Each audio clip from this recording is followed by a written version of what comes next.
Magandang araw sa inyong lahat mga kamatyas. Ngayon po ay nandito ako sa bakasyon kasama si Twinks, siya po ang cameraman. At natuwa ako na at magandang balita ang inihatid sa atin ng ating pambato na si Filimaster Christian Giancarlo Arca ng Davao, ang pride ng Philippines. At masasabing candidate Grandmaster na rin po dahil dalawang sunod niyang pinatumba ang Grandmaster at ngayon ay i-analyze natin paano ba niya pinatumba si Grandmaster Stephen Gordon. Nako. Okay. Gamit ko po ay cellphone lamang ha. Nag-D4, nag-D5 si Gian at nag-C4, C6 tinirahan niya ng slab defense. At alam ko po naging laro din namin ito sa Davao na nauwi sa tabla.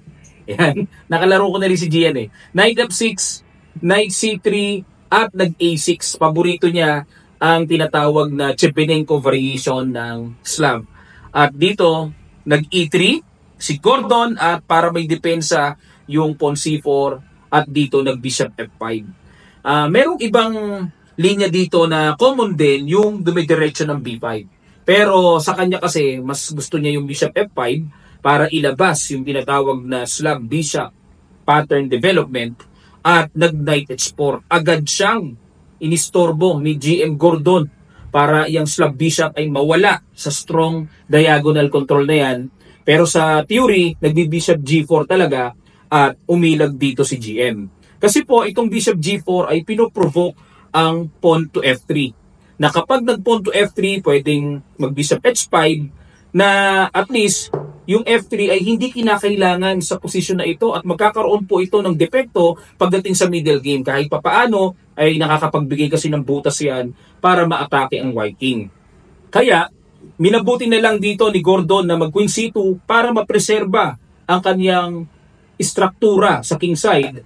At dito ay nag-E6 para i-ready naman ang development ng Dark Square Bishop, nag-X3, Bishop H4, at nag-G4 sinundan ng atake at dito po nag-Knight G8 ang ating kababayan. At tingin ko yan din ang novelty sa laban na ito. Ang common talaga dito ay Bishop G6 or Knight FD7. Ang purpose ng pag-alis ng Knight ay para counter attack, mabuksan ang diagonal papunta sa Knight. Yan po yan. Pero dito, Knight G8 ang pinili, novelty, pero ang nilagay ng Stockfish ay blank deracious. Dalawang question mark ang tira na yan. Tingnan natin. At nag-Knight F3 naman dito si GM. Hindi niya rin napansin na ang magandang tira dito ng puti ay Queen B3 na lalamang. Queen B3 para atakihin yung pawn B7. Okay, na kapag kumapture dito, kakapture doon sa B7 para kumounter attack sa tore. Yan ang purpose eh. Okay, at halimbawa naman kung mag-rook A7 dito, kakapture dito, capture dito, at kakapture din dito. Ayan, medyo mahaba-haba pa pong continuation yan, pero lamang talaga, may lamang ang puti. Okay? Balik tayo, hindi nasilip yan ni GM Gordon eh. Ang ginawa, nag-Knight F3 lang, iniwas lang yung Knight dahil threat siya. At nagkaroon naman ng pagkakataon si Gian na siyempre makailag ng safe at buhay ang slab bishop. Saka nag-Queen B3 at nag-Rook A7. Ayan, para sa akin po itong Rook A7 ay normal lamang. Pattern yan at ginagawa talaga yan. Kaya alam niya ni Gian. Linyado yan eh. Pero sa pagkakataong ito, hindi siya templado. Ang gusto ng computer engine ay B5. Ayun. B5 na okay, at ang continuation mag-C5. Pero slightly better lang for white. Pero at least B5 daw, no? Tingnan natin yung Rook A7, bakit bad move? At nag-Knight E5 naman. Okay, atake dito. Usually pag nag-Knight E5 po, mga kamatyas, ang kasunod niya ay H4, H5 eh. Aatakihin yung bishop. Yan ang purpose niya na kapag nag-H4, hindi makakapag H6 or F6 kasi anytime ka-capture sa bishop. So yan ang idea ng lundag ng knight dyan. Susundan ng H4 at agad namang umaksyon si Gian na kailangan mawala kagad ang knight na yan bago pa maka-H4 ang puti. Para sa akin po, ang knight D7 ni Gian ay good move. Pero mas pinili ng tagpasin ang slab bishop para masabi ng puti na siya ay mayroong bishop pair. At dito, nag-e4 si GM at gusto nyo pakawalan ang dark square bishop development. Pero mga kamadyas, binigyan ng bad move ang tira na yan. Dapat daw ay c takes d5 pa rin or bishop d2. Develop lang. Okay? Iyon. Pero dahil nag-e4, tingnan natin, kumapture sa c4, bishop takes c4, at dito nag-b5, good move. Ayan. Atras bishop e2, at nag-c5, sinundan pa ng isang matinding pangwasak sa sentro, pang-pressure kagad, na kapag kinapture, imagine niyo po, 19 c5, may tempo attack pa, at napakaganda na mangyayari sa black. Kaya dito napilitan si GM na mag-push ng d5 at dito nakapush ng c4 at nag-queen c2 and nag-bishop c5. Ayun, another strong move para i-pressure ang pawn sa f2. Okay, pag kumapture dito, may capture naman, so okay lang. At nag-bishop f4, another bad move ni GM. Ang gusto ng computer dito, ang accurate move daw ay bishop d2 pa rin. And later on, parang nakikita ko dito ay magkakasling queenside. Pero balik tayo sa bishop f4. Pero gusto ni GM kasi na mas mainam at centralize ang control ng bishop. Yun nga lang, good move na naman ang tira ni Gian. Wise decision ng e5 para ma-stop ang strong diagonal. Umatras, bishop g3 at g5. Ayun. Para talagang totally, itong bishop na ito ay mawalan ng function kasi po, ito na kasi next niyan eh. Talagang bibirahan ng f4 mamaya, ita-timing yan, ano? Kaya kinulose ka agad ni Gian ang f4 at the same time, hindi rin makatulak ang puti ng h4. At dito, nag-e4. Yan, naghangad si GM na kung hindi niya kayang kuhanin dito ang basag, kukuhanin niya dito sa queenside. At nag-rook b7. Sinimplihan lang para pagtibayin ang pundasyon ng b5. Umapture na, capture. Kaya kumapture si GM para magkaroon naman siya ng tempo control anytime meron na siyang pwedeng gawing laro dyan sa A-file.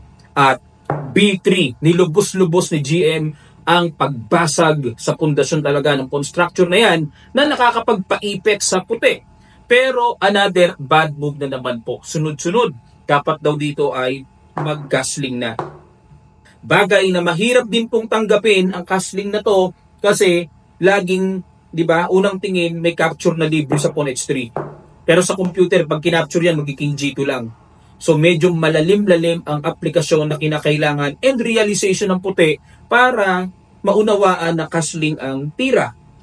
Pero, balik tayo sa ginawang b3, basag, nag-bishop d4, may ganyan na pala, another strong move, na kapag kinapture ito, may push b4, mapipin, may atake sa tore. Iyan ang mabigat dito sa ginawa ni Gian. At nag-rook c1, grabe, bad move na naman si GM mga kamatyas. Sunod-sunod ang kaniyang pressure siguro, kaya tuloy-tuloy ang bad move. Pero dapat daw ang tira dito is b4 para mapigilan ang b4 na po pwedeng maka-atake dito. Yun nga lang po, psychologically, medyo mahirap tanggapin yung b4 kasi nga ibinitri na tapos ibi-b4 pa. Lalabas parang sa atin sa human side ay loss of tempo. 'Di ba? Kaya ang ginawa dito ni GM, balik tayo, nag-rook c1 and nag-knight c5. Talagang gigil din si Gian na siya naman ang bumira ng malakas na atake, pressure sa b3. Pero kung accurate po ang pag-uusapan natin, ang tira daw ay b4 na. Okay? At kapag nag-knight a2 c3, kumbaga, pagtitibayin na ang gapang ng malakas at matibay na pundasyon ng pawns. Pero balik tayo sa knight c5 na ginawa ni Gian, kumapture sa c4 at another brilliant idea, b4, para makapag-produce ng strong attack. And nag-knight b5 para may counter attack sa bishop. Tumuloy b3, another good move. Queen to b1 at nag-knight f6. Time na para buhay naman ang puwersa ng knight na yan. At nag-f3. Sinuportahan muna dahil dalawa po ang naka-atake. At dito kinaslingan lang. At kumapture na sa bishop. Takes then. Hindi pala kumapture muna, no? Chumek muna, between move muna, king f1 para hindi na makapag-castling at makapagtago, saka kinapture. Yes, tama nga naman kasi pag kinapture, may chance pang makapagtago ng kahit pa paanong safe yung puti eh. So bishop to f2 para atakihin ang pawn at dito nag b2, sunod-sunod na po ang biradang malakas na atake ni Gian. Rook d1 and nag knight a4. Ang purpose po is magda knight c3. Pero binag mo ba ng computer ang tirang knight a4 ni Gian? Dapat daw po ang good move ay d3. Yan pala. Pag nag bishop takes d3 ang lalim, knight d7. Naalala ko po noong araw ang magaling sa ganitong pag-control ng square ay si former world champion Tigran Petrosyan and Anatoly Karpov. Magaling sila sa ganyan, yung papakain ng pawns tapos kukontrolin lang, unti-unti lang, nililinkis ba? Ayun. O pero balik tayo mga kamatsas. So knight a4 ang ginawa dito ng ating pambato, kinapture na ni GM at nag-knight c3. So obligado, queen takes c3. Kung magbibilangan tayo ng pawns, so 4 pawns pero dahil double po niyan, sabihin na natin 3 pawns na lang in effect ang napoprovide ng puti. Ng black, sorry. At ang puti naman ay napakadaming pawns. Yung nga lang, yung isang pawn dito ay talagang masasabing napakalakas. Nag-queen d3, gusto nang isimplify ni GM, siyempre lamang siya sa material, obligado namang umiwas. At nag-rook b1, okay, dahil sa pressure ng paspo na yan, baka mamaya biglang makatulak. Pinagpatong lang ni Gian para talagang itong pawn na to ay talagang pakong-pako and hindi bumagsak. At isa pa ay may rook b3 na paparating, pang-pressure, pang-atake sa reyna. At dito nag-bishop d1 para pigilan ang paparating na rook b3 at nag-knight d7. Ayun, ikot, papunta po sa c5 para mahagip ang queen. Nag-queen e3, another bad move pero di na po natin masisisi. Gusto kasing kontrolin ni GM yung lundag ng knight dyan. At dito, nag-rook to b4 para atakihin ang pawn c4 at wala na. Kumbaga, na-realize si GM, habang buhay na lang siya, depensa ng depensa, siya naman ang gusto makabasag naman kahit papaano. At dito, nag-knight b6 para knight ang ipangka-capture dyan para very solid. At dito po, nag-c5 at ang huling bitaw ni Gian na talagang nagpayanig sa kanya sa round number 4, ang knight takes d5. Putok ang pangalan ngayon ng ating kababayan na si Philip Master Arca matapos niyang idalawang sunod na panalo. Parehong Grandmaster pa kalaban mga kamatsas. Resign dito si GM Gordon dahil wala na, di pwedeng capturein, nakapin, tapos halimbawa wala na, may knight c3 na paparating under attack. Ubus talaga mga kamatsas. Very big congratulations kay Gian at talagang masasabi po natin candidate Grandmaster ang batang ito.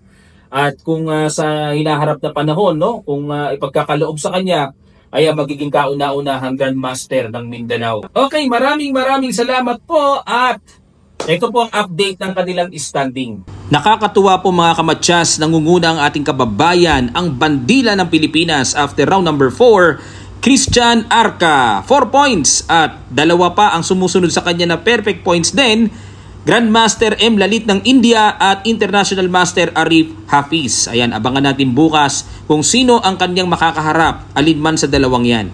Patuloy nating susubaybayan mga kamatsas. Maraming salamat po sa inyong suporta. Abangan natin ang susunod na kabanata. Maraming salamat po. Magkita-kita pa tayo sa mga susunod pang chess updates.